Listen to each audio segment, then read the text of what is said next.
Hello and welcome to Albert and Phillip. I'm sure you're just like me and love checking out the classifieds online for classic, modern classic, or even for special daily cars.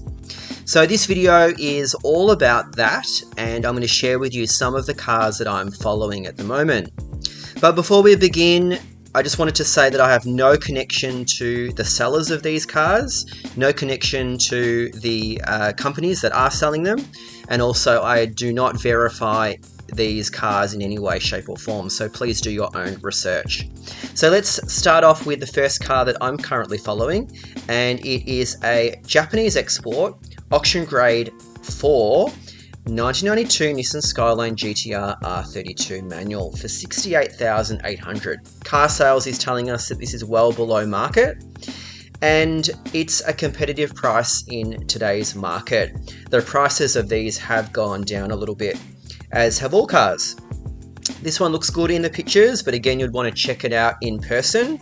There is another example currently online for a little bit less at 68. I do like the other examples R34 wheels. This one has more standard wheels on it. Looks like to be a freshly imported car, and it also says that it's rust free. Again, you'd want to check that out. Export certificate available on request, but I guess the selling feature of this one is it's reportedly original 122,600 kilometers. R32 GTR is where it's all at. His way through the traffic, and as they come up toward the end of the race, he's still got enough in reserve for his tyres to make a serious challenge for the lead. This guy is an ace. Richard's last to second drive at Amaru was just one of many highlights for the Nissan team during the 1991 championship chase, a campaign that produced Nissan's second consecutive win in the Australian Touring Car Championship. The series was a triumph for the four-wheel drive twin-turbocharged Nissan GTR and the hard work and dedication of the Nissan Motorsport Australia team. Let's look at the next two cars, and I've picked two of my favourite classics.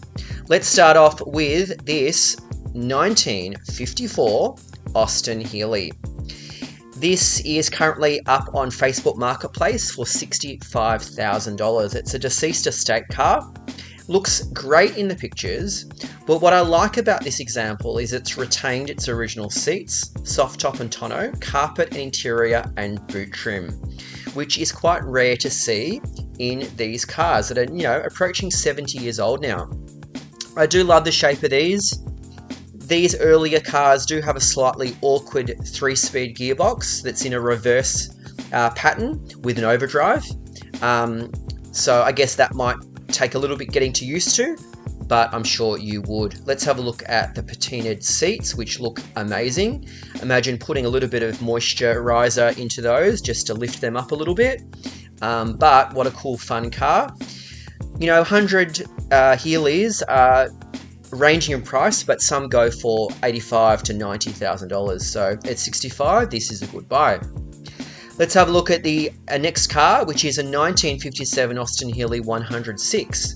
This one's going and advertised for $69,000. This one's got the 2.8 litre 6, twin SUs, electric overdrive, and an upgraded head. Apparently 10k has been spent on the motor and the brakes in the last 12 months. So that would be reassuring, and it would just make those long cruises just a little bit less worrisome, knowing that the motor has had some work done to it. The advantage of these later Healeys is those back seats, so you could squeeze in a dog or maybe a child, perhaps not a child these days, but you could squeeze in something at the back.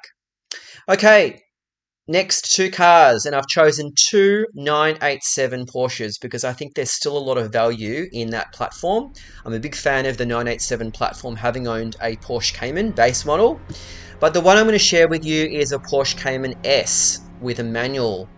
This car has 175,000 Ks, hence its cheap asking of $45,000. It's in the iconic silver, and again, it looks good in the pictures, but you'd want to check it out in person.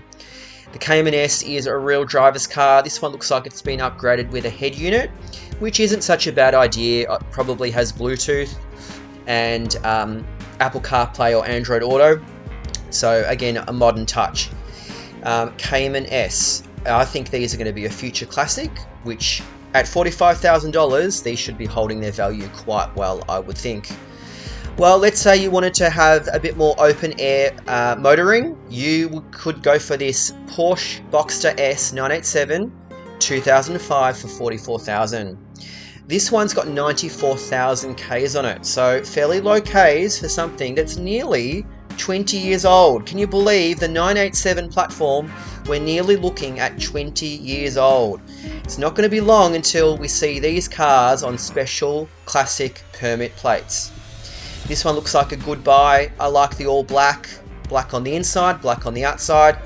I would probably upgrade the wheels to something a little bit more standout, but for $44,000 looks like a good buy.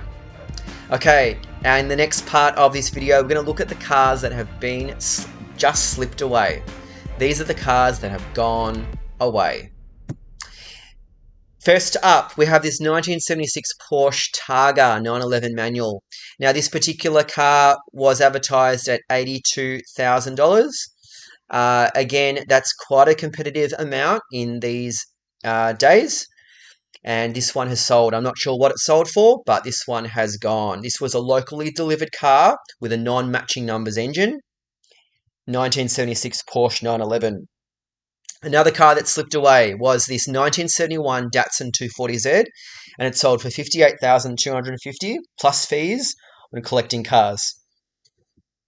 What was interesting about this car is its A-series cam. It had an E88 high compression head, an upgraded ignition system, a 260Z radiator, and along with other upgrades, including an exhaust upgrade and header upgrade as well. So it had been tastefully modified and again looked really good in the pictures. The interior also looked really nice. So to pick up a well-sorted Datsun 240Z for under 60k, I think is good buying.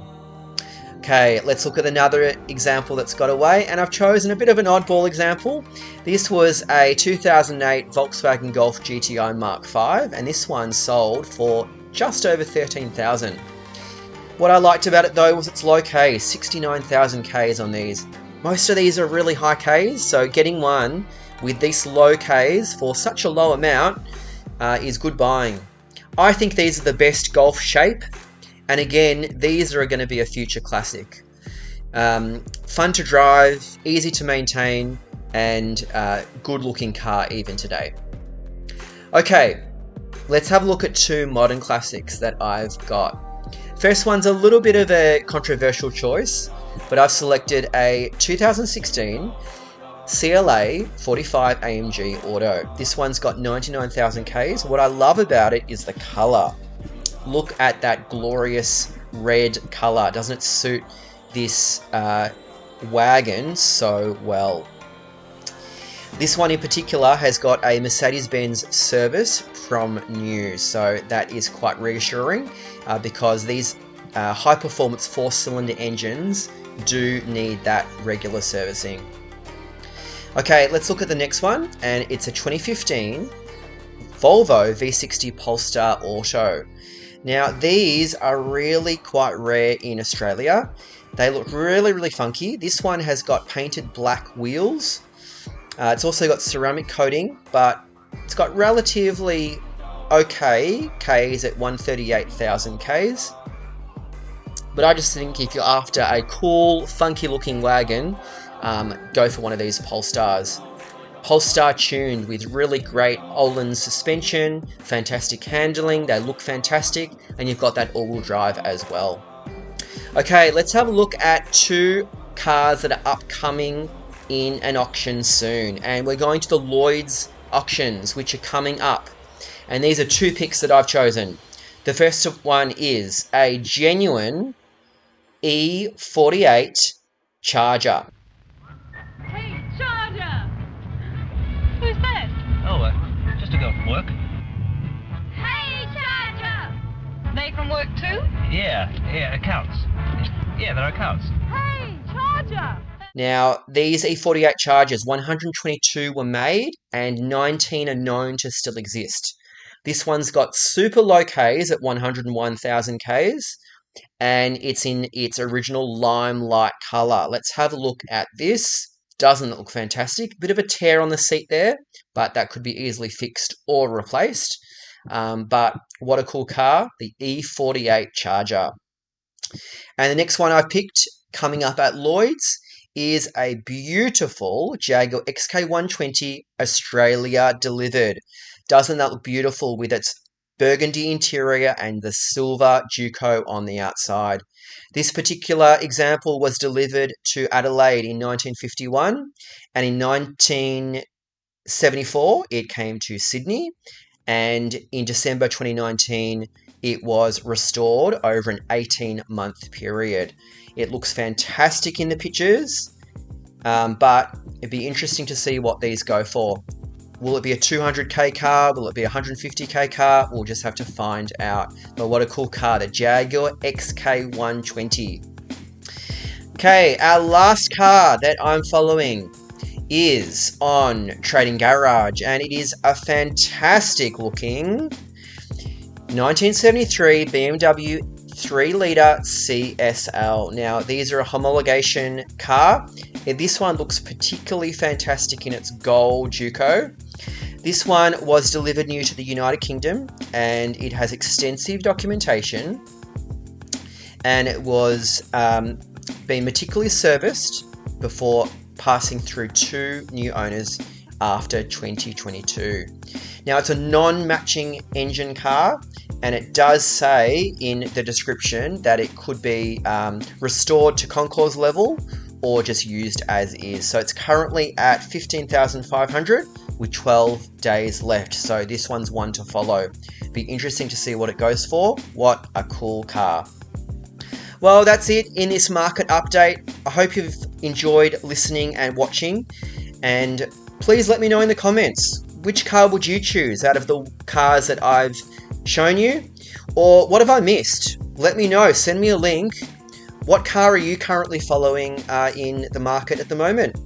Cheers guys, see ya.